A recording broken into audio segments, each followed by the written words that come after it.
What's up guys, Duster McDangles back here with another video, and welcome back to the channel. And in today's episode we're going to be doing our last top 10 video, and in today's episode we're going to be taking a look at my top 10 forwards projected for this upcoming NHL season from 10 to 1.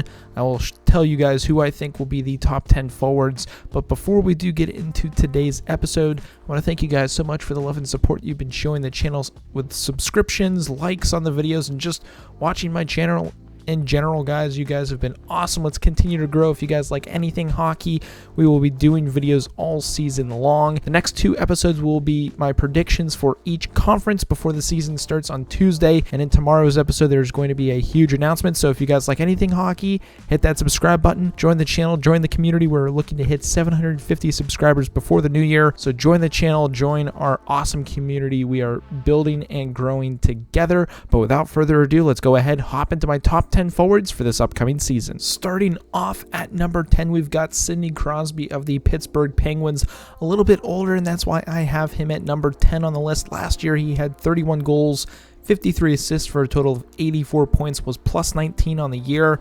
Didn't play all 82 games last year, but I expect him to have a solid year this upcoming season. Probably finish around the 85 to 92 point mark, as I expect the Penguins to make a deep run this year in the playoffs. He's going to be a big part of that and the reason why they are able to get so far, but that's Crosby at number 10. At number 9, we've got a fellow Metropolitan player in Alexander Ovechkin of the Washington Capitals. Last year had 50 goals, 40 assists for a total of 90 points, was a plus 18 on the year, which is very good for Ovechkin as he's putting the puck in the back of the net. He's still chasing Wayne Gretzky's record, so that's why I have him in the top 10. So he'll have at least 50 plus goals, maybe around the 85 to 95 point mark again this year as the Capitals. Still deep, but an aging team. You can expect them in the playoff hunt because of Ovechkin. They got a couple of injuries. Backstrom, Wilson are going to be missing, so he's going to have to step up in a big way. So that's why we've got Ovechkin at number 9. At number 8, we've got Mikko Rantanen of the Colorado Avalanche. Last year, 36 goals, 56 assists with 92 points, plus 35.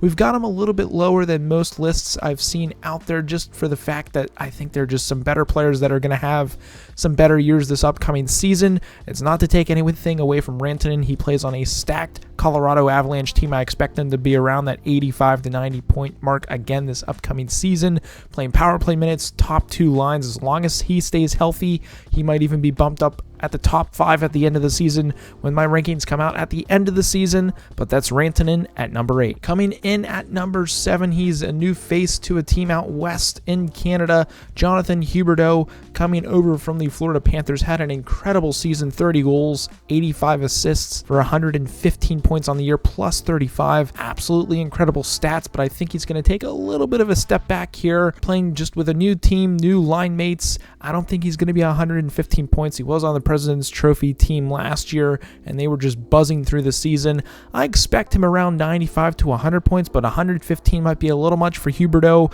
in Calgary with a new team, new area, new surroundings. He's still going to be a great player, but that's why we've got him at number 7. Coming in at number 6, the Russian Kirill the Thrill Kaprizov of the Minnesota Wild. 47 goals, 61 assists for 108 points, plus 27 last year.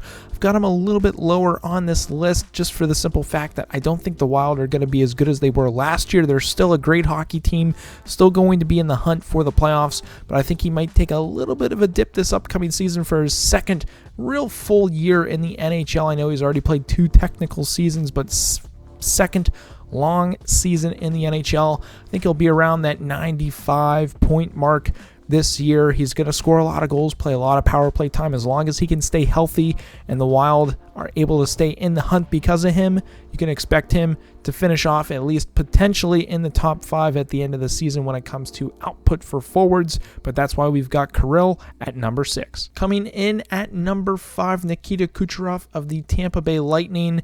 Did not play a lot of hockey last year, but he put up 25 goals, 44 assists, and 69 points. It was only a +1 on the year.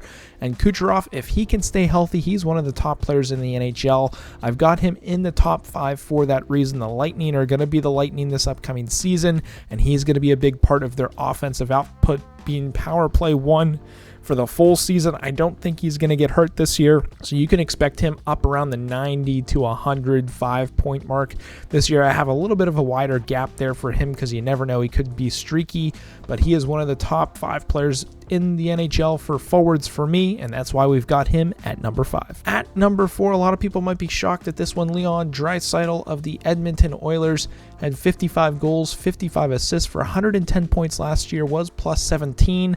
I think just with the injuries at the end of last year, making it pretty deep into the playoffs, who knows what he's going to do this upcoming season, but I think he's going to be a little bit of a dip. I don't think 110 points is where he's going to be. I think the assists will be there. Goals, I think, will take a dip this upcoming season. I expect him around 90 to 98 points this upcoming year, which is still incredible stuff.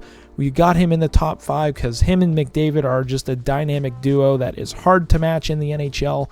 Draisaitl is going to put up the points this year, but I don't think to his standard of last year, coming off those injuries at the end of the season, but that's why we've got him at number 4. Coming in at number 3, we've got Nathan McKinnon, Stanley Cup champion of the Colorado Avalanche, had 32 goals, 56 assists for 88 points on the year, was a plus 22. McKinnon just signed the big ticket, is now the highest paid player in the NHL, and he's definitely going to prove that this upcoming season. He's going to rake in a lot of points. I think we will be able to see him up near the 95 to 105 point mark. I'd say plus 25 to even plus 30. Great power play time. Their team is still stacked. The Avalanche are going to be in the running for the playoffs this year to make another deep run to the Stanley Cup. We'll have to wait and see how their goaltending does, but if they're going to make it far this year and be high on the list for President's Trophy winners, it's going to be because of Nathan McKinnon, and that's why we've got him at number 3. Coming in at number 2, the Maurice Richard Trophy winner of last year, Auston Matthews of the Toronto Maple Leafs, finished the year off with 60 goals, 56 assists for 106 points on the year, was plus 20 as well. You can expect him to continue to put the puck in the back of the net. The Leafs are deadly up front forward-wise, and their power play is lights out. They can be very streaky. I think Matthews will be up around that 100-point mark this year. You can expect him that if the Leafs are going to make it far, it's going to be on his back, on his shoulders. He's going to carry that team, I think, a little deeper than most people expect this upcoming season, but that's why we've got Auston Matthews at number 2. And it couldn't have been anybody else until someone unseats him at the top. Conor McDavid, number 1 on our list from the Edmonton Oilers, had 44 goals, 79 assists for a total of 123 points last year, plus 28.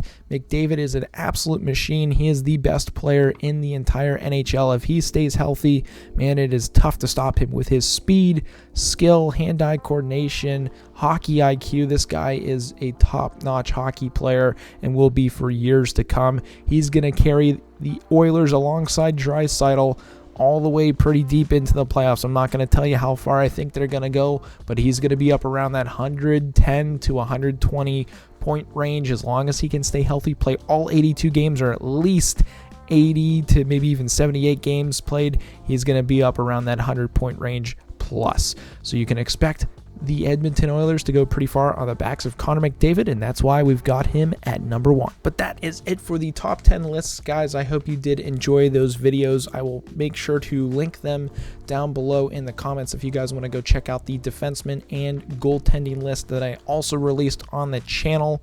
But that's going to be it for today's episode. If you guys have made it to this point in the video, be sure to hit that subscribe button. We are growing like crazy, and I can't thank you guys enough for the love and support you've been showing the channel. Let's keep growing the channel, keep growing our community.